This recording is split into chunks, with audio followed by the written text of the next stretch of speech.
Нэг.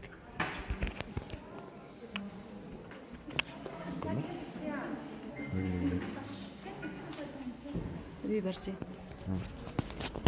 Очтой. За. За сайн бацхан монголчуудаа Солонгос улсдах монголчуудын мэдээллийн нэгдсэн сайт олондоо.com ингээ газар дээрсэн сурвалжлага хийхээр ирсэн байна. Янжу хотын Гёнги хотын Янжу хотын Эвон Исүдэ 학교 дээрээс яг одоо сурвалжлага хийхээр бид бүхэн ирсэн байна. Энэ дээр одоо ингээ сургуулийн оюутнуудтай та бүхэн нэг газар дээрсэн шууд энэ хөө мэдээллийг хүргье. За сайн байцгаана уу. За олондоо.com-аас бид нар газар дээрс нийнхүү Еван Есүлдэ 학교 буюу энэхүү Ижамбууд байрладаг энэ сургууль дээр ирээд Монгол оюутны Монгол ажилтны буруутай үйл ажиллагаа маш олон оюутнууд тохирсон байгаа. Тэгэхээр бид нар газар дээрс сурвалжлага шууд хүргэх гэж байна. За оюутнуудаас бүгдээр хамтаа тодруулах авцгаая. За сайн байна уу? Сайн байна уу. За юунд дээр сургуулийн оюутан байна. За манай сургууль нь 1000-д оюутантай гэж явдаг. Үүнээс 700-д нь одоо Монгол оюутан байгаа. За бид нарыг одоо 7 дугаар сараас эхлээд Янжуугийн иммиграшнаас одоо визний зөрчилтэй гэдэг асуудлаар дуудсан, шалтгаанаар дуудсан. Бид нэр тэгээд ханаас эхлээд залгах хийсэн байгаа сургуулийн маань цаамаашлаас залгаад тэнгуүтээ ийм мессеж ирүүлж байгаа. За та тэдний өдөр тэдэн цагт Янжуугийн иммиграшн дээр ирнэ үү? Ирэхгүй бол таны визийг төтгөлзүүлнэ гэсэн. За дараа нь зарим хүүхдүүдэд болохоор энэ хаягийн шалгалт хийж байна. Та энэ гэрт амьдардаг хүн үү? Тэдээс тэдэн цагийн хооронд амьдарж байгаа тэр газар чи очиж үзэх боломжтой. Ингээ хүн шалгаж байна гэсэн мессеж ирсэн байгаа юм. За бид нар болохоор эхлээд одоо ингээд ихэнд оцсон оюутнуудаасаа мэдээлэл аваад ямар учраас дуудаж байгааг нь мэдсэн. Тэнгүүд бид нар одоо ингээ манай Монгол ажилтны одоо буруутай гэж хэлэх нь бас хайшин тий. Бид нар визний ангилал солигдоход заавал манай сургуульд одоо эсэлж орохын тулд та визээ энэ янжуу юм уу тий? Энэ үүжмэгийн ойролцоо хаягаа солих шаардлагатай гэсэн зааврын дагуу бид нэр хаяг худалдаж авсан байгаа. За би болохоор өөрөө бол хаягаа худалдаж авахгүй өөрийнхөө гэрийн харьяаны дагуу сонгуулна гэсэн боловч ингээд та эсэлтээр орох боломжгүй гэж хэлсэн. За тэгээ бид нар ингээд хуулийн хувьд болохоор яг хөр заавал Ижамбууд хаягтай байх ёстой гэдэг яг тэрийг дахиж шалгаж нэгтэлж үзсэн үү? Тэрийг би өөрөө шаардлага тавьсан. Ягаад гэх юм бол бид нарт хоёр ангиллаар нөгөө нэг харьяалах юу байгаа шүү дээ. Нэгдүгээр нь болохоор би амьдарж байгаа харьяагаараа визээ сонгуулж болно. Нөгөөд нь сургуулийнхаа харьяараа би бол визээ сонгуулж болох боломжтой тий. Тэгээ би болохоор өөрийнхөө зүгээр шаардлага тавьсан. Тэгэхээр за та манай сургууль эсхийг хүссэн бол ийм байдалтай байна. Виз юугаа хаягаа сольж ирээ гэсэн. Гэсний дагуу одоо энэ сургуульд ирсэн бүх хүүхдүүдийг би бол хаягаа ямар нэгэн байдлаар сольсон байх гэж бодож байгаа. Тэгээ бүгд виз нь одоо гараад энэ сургуульд эсэлж орсон баг. Тэгэхээр гол асуудал болохоор энэ сургуулийн эсэлт хариуцсан монгол ажилтан маань манай сургуульд эсхийг хүсвэл заавал Ижамбуу буюу яг энэ газар энэ хавцаа тий хаягтай байх ёстой гэдэг шаардлага тавьсан дээ. Тэрний дагуу элсэд орчихсон баа. Тэгэхээр энэ болохоор дараад нь яг иммиграшн дээр асуудал болж гарч ирсэн баа тий. Энэ маань одоо ингээ баталгаан байж байгаа. За байж байгаараа тэр хүлээж авах юм. Энэ дээр би одоо цаасаар хевлээд аваад ирсэн байгаа. За энэ болохоор энэ MGM гэдэг манай сургуулийн нөгөө нэг Facebook хуудас байгаа. Тийм энэ дээр болохоор ингэж та үүжмбүүд хаягтай байх, үүжмбүү янжууд гэрээтэй байх ингээд хаягаа солиод ирсэн байх гэдэг ингээд бүх оюутны энэ бол одоо би ямар нэгэн баримтгүй юм ярьж байгаа ш өөрөө ингээд пэйж хуудсандаа тий би хүний баримтгүйгээр гүтгээгүй бид нар ч гэсэн одоо энийг маань үндэслээд бидний иммиграшнаас дуудсан учраас бид нар өөртөө очиж одоо ингээд эхний шатанд бол байцаалт өгсөн байгаа. Тэгэхээр хамгийн гол нь бид нар бол яг ямар ч хүмүүс бол Монгол тухайн сургуулийн аль бие усны Монгол ажилтныхаа үгэнд итгээд одоо энэхүү шаардлагын дагуу энэ зүйлийг хийсэн боловч эцэст нь юугаар маш олон оюутнууд энэхүү хохироод байгааг бид газар дээр дахин суралж байгаа гэдгийг дахин тодруулах яа. За тэгээд бид нар одоо ингээд дуудсан цагт нь Янжуугийн иммиграшны 2 давхартал байцаалтын тасаг гэж байдаг юм байна. За тэнд очингууд ингээ өрөөнд оруулаад байцаалт авд юм байна. За та энэ хүнийг таних уу, ямар замаар энэ сургуульд илсгээр болсон те энэ тухай ингээ байцаалт ангуудаа миний ярьсан зүйлийг одоо яг ярьсан зүйлийг яг бүрэн бол бичээгүй. Иймэрхүү утгатай. За MG бол эсэлж орохын тулд одоо энэ Ивондо гэдэг сургуульд эсэлж орохын тулд би энэ MG-гээр одоо зуушлуулсан. За зуушлуулсан чи энэ тэр овогтэр тэр гидүүхэн намайг одоо энэ газрын ойролцоо гэрээгээ хийгээд солиод ир гэсэн. За би тэрний дагуу гэрээгээ хийж ирсэн. Энэ миний ярьсан болгон үнэн гэснийг ингэж хэвлэж гаргаж өгөнгүүтээ намайг гараар бичүүлээд хурааж авсан байна. За ингэнгүүтээ би одоо ямар хуулийн заалтаар ямар юм зөрчижөө гэхэд та торгууллаа. Та одоо ингэж хаяган дээр амьдраагүй, оршин суугаагүй. Хаягийн зөрчлөө гэсэн. За тэгэнгүүт одоо би яах вэ гэдгсэн чинь та одоо 4 давхарт гараад манай торгуулийн тасгаа та торгуулийн тасгаас гарч торгуулаа авна уу? За би торгуулж байгаа юм байна. Ямар хэмжээний дүнтэй гэж. Би бол торгуулийн тасгийн хүн биш. Та торгуулийн тасагт гаргаад торгуулаа ав гэдгсэн. За тэгээд торгуулийн тасагт гараад тас маань байна.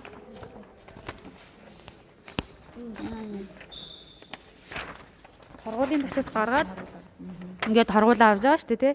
Тэгсэн чи одоо ингэж энд битсэн байгаа тий. Одоо тэр улсын тэр нь би одоо ингээд Солонгос улсын хуулийг зөрчсөн. Тийм болохоор цаашдаа одоо би ахиж ингээд Солонгос улсын хуулийг зөрчихгүй. Тэрийгэ зөрчгүйгээ одоо ингээд өөрөө би тангаргалаа. Тангаргалангуудаа би дав заалтахгүй гээ гар үсэг зурна гэх. Тэгэнгүүтээ ингэж албан хүчтэй штэ тий. Би одоо тэгвэл би дав заалтахгүй гээ би ч нөгөө одоо өөрөө санамсаргүй байдлаар ингээд хогсон байгаа хгүй. Тэгэхээр би дав заалтмаар байна.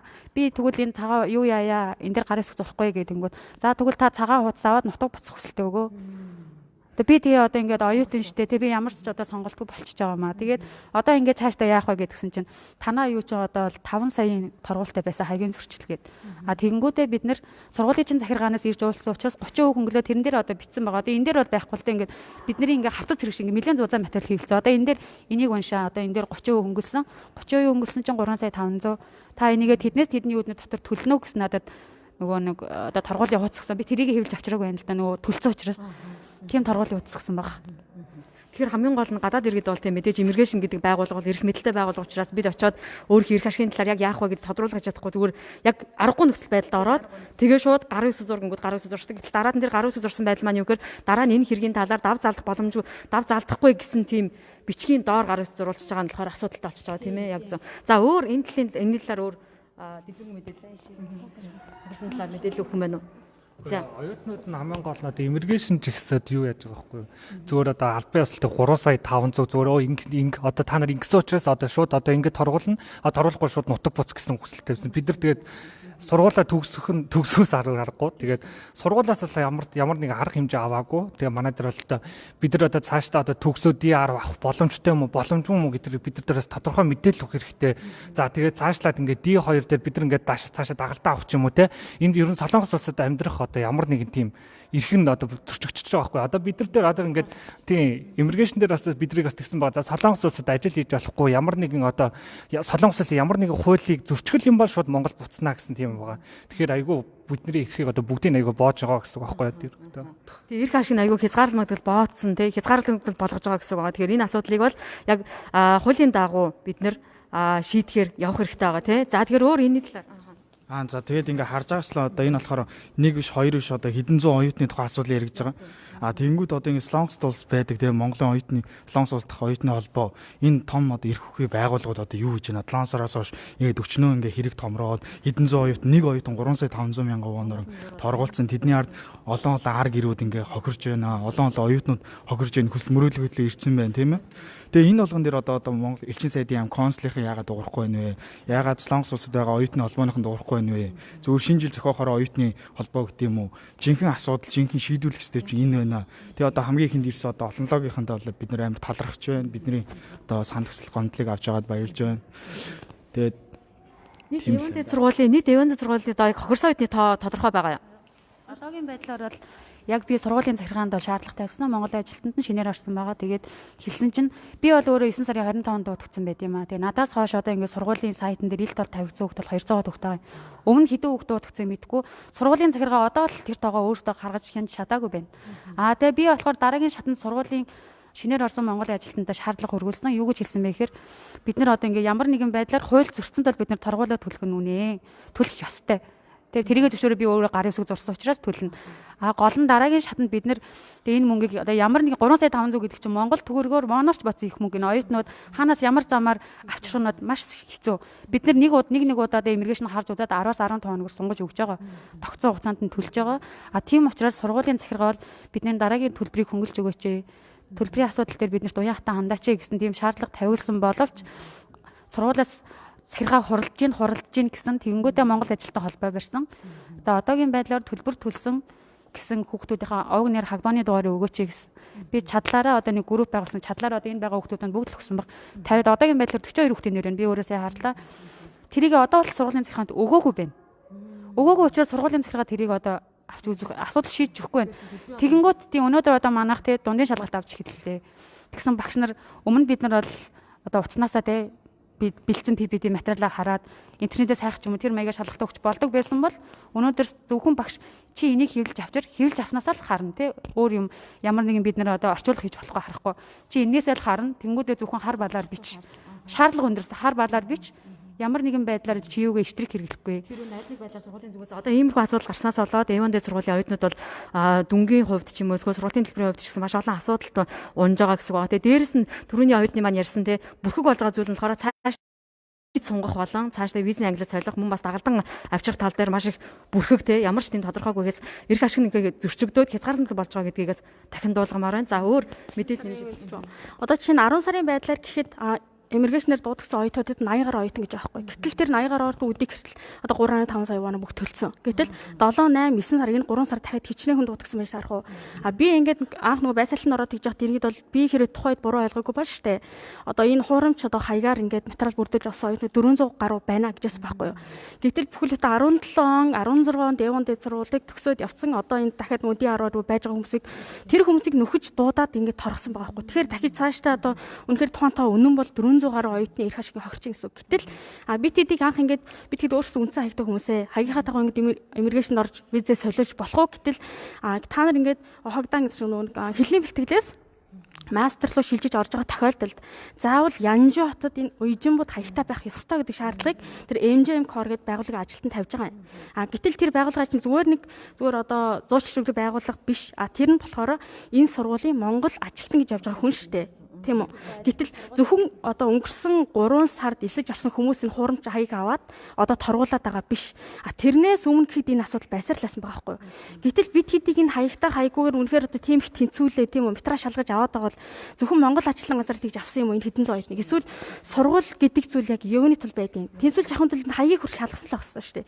Гэтэл хаяг ингээд бүхэлд нэг адилхан хүмүүс адилхан хаяг дээр нэг баг 3-400 ороод юугаа шалгах үдээ 4-5 жил явж байсан тийм байж энэ сургуулийн захиргаа одоо нохол баримтчууч гэдэг юм уу тийм үү. Угаасаа та нар өөрсдөө тэр газар MJM Core гэдэг газар солигдсон. Тэгээд солиод та нар орж тэнцээд орчихсон гэд бид хэдийн буруу байхгүй мэтэр одоо яриад огт ямар нэг арга хэмжээ авахгүй сонирм байгаа байхгүй. Гэтэл ямарваа нэг байгууллага одоо буруу үйл ажиллагаа явуулах юм бол тэнд ажиллаж байгаа хүн ажилтан буруу үйл ажиллагаа явуулах юм бол тэр байгууллагын ажилтныхаа өмнөөс хариуцлага үүрэх ёстой. Тэр хариуцлага нь хаана байгаа юм бэ? Гэтэл одоо багаар батгах 100 оюутан бүр багаар одоо тийш 100 оюутан 3.5 сая торгууллаа. Гэтэл хэдэн төгрөгийг гарсан байна. Тэрний ард энэ мөнгийг олохын тулд өчсөн тийм үү? Би тэгэд оюутан дахиад төлбөрөө төлж байгаа. Дээрээс энэ торгуул. Тэнгүүд ямар ч нэг одоо визний зөрчилгүй байнгутаа захиргааны зөрчлөө хуулиар 26 дугаар зүйлээр гингүү те 26 дугаар зүйл одоо зөвхөн нүг одоо хаягийн зөрчилтөө гэдэг биш л дээ. Яг одоо хуулийнхаа нөгөө юугаар шаардлагаар ингэж орох юм бол би тэгэд хуурамч материал бүрдүүлээд одоо виз авсан гэдэг утгаараа болохоор орчиж байгаа байхгүй юу? Ерөнхийдөө бол тэгээд 26 дугаар зүйлийг зөрчсөн хүмүүс нь болохоор одоо Чүрибкүгийн одоо нэг тэрчлээ цагаачлалын тухай хуулийнхаа 94 дугаар зүйлээр болохоор одоо миний судалж үзсээр бол штэ 3 жил одоо шоронд хоригдох юм уу? Аль эсвэл 30 сая вон хүртэл хоргуул төлнө гэсэн байгаа. Тэгээд одоо яг тэр 5 сая вон 30% хямдруулалт мэрч хийж юм. Гэхдээ хамгийн гол нь бид хэдий ингээд визний асар том зөрчилтөө зүгээр яг үнийг хэлэхэд хууль бусаар амьдарч байгаа хүнээс илүү визний зөрчилтөө болонгот дараагийн одоо виз сунгуулахад яах вэ? Тийм үү. За тэгээд төгсний дараа DR авах боломж нь угаасаа байхгүй болчихж байгаа. Дахиад за Монгол руугаа буслаа хэд визний зөрчилтөө байсан хүн виз одоо гараад буцаж ирэх боломж хэр байна вэ?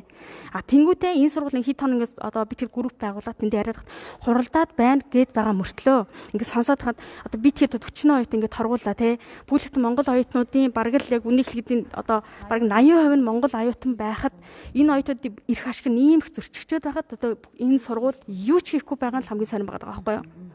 Гэтэл тэр Монгол ажилтан бол одоо баг одоо юу гэсэн чинь та нар ингээ баг тэр зуучлалын байгууллаганд дамжуулж ирсэн битгэс хамаагүй гэдэг утгаар хандаад байгаа учраас тодорхой хэмжээ сургуулийн захиргаа ямар нэгэн арга хэмжээ битгэд авч өгөөс бид хэдийн төлөө тийм үү. Одоо хаашаа одоо иммиграшны буруутахаар ямар шаардлага байхгүй. Тэр хүмүүс хаяг солио гэж хэлээд нэгэнт битгэд өөрсдөө очиж солиулсан нь үнэн. Тэр нь бол буруу. Тэгэхээс өөр угаасаа ямар ч аргагүй байдал оруулж байгаа. Тийм учраас солиулж байгаа шүү дээ бүгдээрээ. Гэхдээ иммиграшн ямар нэг арга хэмжээ авч өгөхгүй маа хэд яаж сургуулийн захиргаа энэ оюутнуудын төлөө явах хэвээр.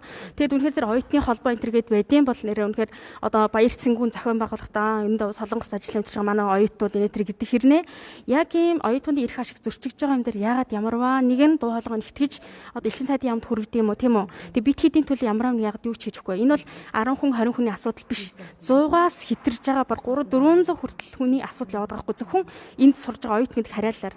Би тэгэд бол жирийн байнгын ажил гээл ингээд байгаа хүн биш. би тэгэд сурж байгаа тэр сургалтын төлбөрөд амжиргааны зардалгаа. Гэтэл бүх бүтэн визний ийм том зөрчилд оруулчаад ямарваа нэгэн арга хэмжээ одоо хүртэл авч өгөхгүй байгаад л сонир байгаа даа. Бүхэл газар зайлсхийгээд. Ойлголоо.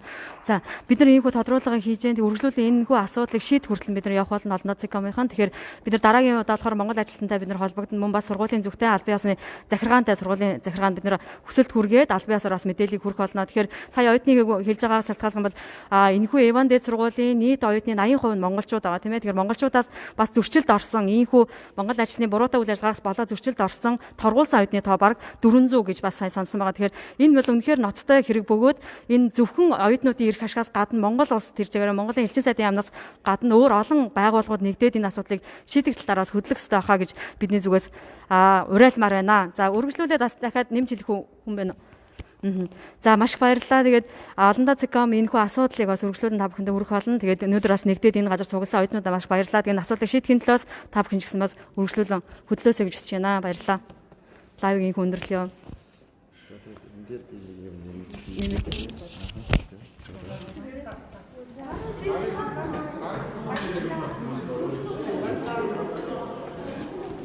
За энэ дээр нэмэлт юм хэлэх нь юу вэ гэхээр Солонгосын элчин сайдын яам болон Монголын залуучуудын холбооны салбар зөвлөлт болон олондоо ЦК-м болон нийгмийн хамгаалалт хөтөлмөрийн яам мөн төрийн банк хамтран Монгол иргэдэд гинт хэрэгээс урьдчилан сэргийлэх аян бас үүнтэй холбоотой маа. Тэгээд мэдээж энэхүү эрхэм зөрчигдсөн оюутнууд үүнтэй бас холбоотой. Тэгээд цаашд энэхүү ямар нэгэн үйл ажиллагаа Монгол оюутан болон Монгол иргэд маань гэмт хэрэгт өртөхгүй байгаасаа гэдэг үднээс сэрэмжлүүлэхийн аяныг хийсэн юм аа. Тэгээд энэ онд байгаа оюутнууд ч гэсэн энэхүү аянтай бас холбоотой байхаа. Тэгээд дараад нь ийм оюутнууд ирэхэд баг зөрчигдөөсөө гэж бодож байна. Тэгээд дараа сургуулийн зүгээс албан ёсны хариу өгнө гэсэн байгаа. Тийм болохоор дараа бид бүхэн дахин ирж сурвалжлах болно.